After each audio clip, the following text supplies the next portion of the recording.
Hi guys, it's Steffi from the Novelty Corner and welcome back to my channel. Today I'm here with another Books Beside My Bed video.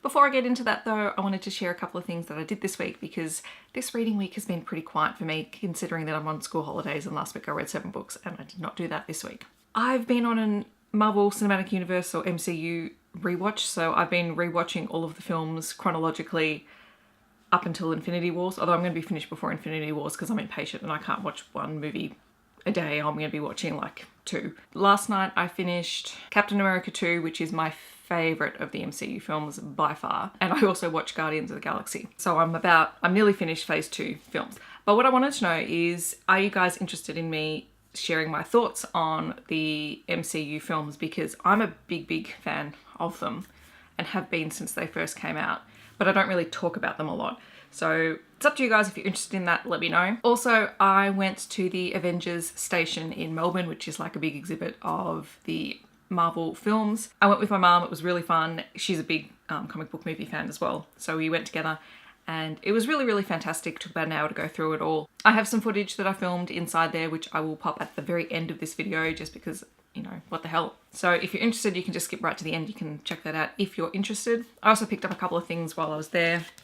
I got the little book thing, an Avengers Station t-shirt, because I didn't actually own any Avengers t-shirts. And I also picked up the little medallion thing that you can get, which is the Avengers Station official graduate, because the whole thing is sort of set up as if you're a recruit for Avengers Station. So thought that was fun, and hey, photo props. But yes, let's get on to books because that's what this video is all about. So this is my reading week from the 8th to the 14th of April. This was the second week of my school holidays, so I go back to work today, the day that this video goes out. And normally I would read a hell of a lot, but I only read 3 books this week. And I say only, but I know that that's a lot for some people. But for me, that was not very many for the time that I had available to read, because I very rarely prioritize watching things over reading things these days. But considering how much I've read recently, I'm not too worried. I read a total of 1,150 pages and my yearly reading total is up to 62 books. I did finish my Goodreads goal because my Goodreads goal every year is 52 books and I finished that, so yay. What I haven't counted in this total is a magazine. So this is the latest issue of Breathe, issue 8, and I love this magazine. It's all about well-being and health and looking after yourself, and it's full of tips for yoga and craft and travel and all sorts of really gorgeous things, and it's beautiful, as you can see. I highly recommend this magazine. It's the only magazine that I actually buy for myself to actually read. The first book that I read this week was Ignite the Stars by Maura Milan. This was a NetGalley book, so I received it to them for review. It is being published in September 2018 by Albert Whitman and Company, and I gave it 2.5 out of 5 stars, and in fact it's probably closer to 2. It was not great. It wasn't terrible, but it was not great. It is a young adult science fiction story, and to be perfectly honest, I read it last Sunday and I probably can't even tell you the plotline because I was just that disinterested in it. Essentially, there is a feared, famed space pirate, and it turns out she's like a teenage girl. The current regime rulers capture her and decide that, hey, instead of incarcerating her and prosecuting her for her crimes, let's send her to our top military school and train her and hopefully she'll be of use to us. Sounding a bit like Throne of Glass? Just a little bit. Essentially, this book is just full of tropes and characters who I just had no connection with whatsoever. So unfortunately, that is the low rating, but I could have given it less, but I also understand that this is not a book that is written for me. I'm in my 30s, and when I read young adult, I have to wear that hat and critically think, okay, would a teenager enjoy this book?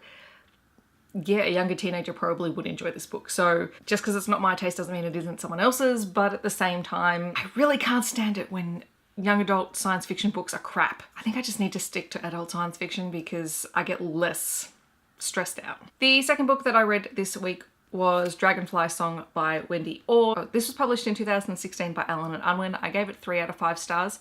It was shortlisted last year for one of the Children's Book Council of Australia awards. I didn't realise that when I bought it. I just bought it because the cover was gorgeous, and you know it is. And this is a really strange book. I enjoyed it, but it was really strange and really hard to read. It is told partly in narrative and partly in verse, and the verse is the perspective of the main character Asa. I think it's Asa.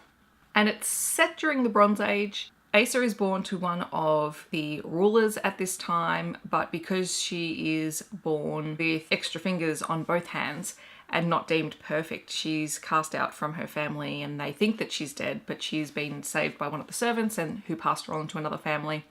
And this family loved her and raised her, and then they're killed by raiders. So she finds herself back at the castle where she was born, but this time as a servant because no one knows who she is. And along this journey, she has not spoken, so she's essentially a selective mute. And it's her story of dealing with bullying, finding her place, finding her purpose, understanding her family and where she comes from. And her community is under threat every year from the Bull King, who sends representatives to take 2 children to represent their town and fight in the bull dances. So I don't know if I 100% understood it, but it was really cool. I did like Asa. She's quite a strong character considering everything that she's been through, and she makes decisions on her own terms. But yeah, it was a bit of a strange one.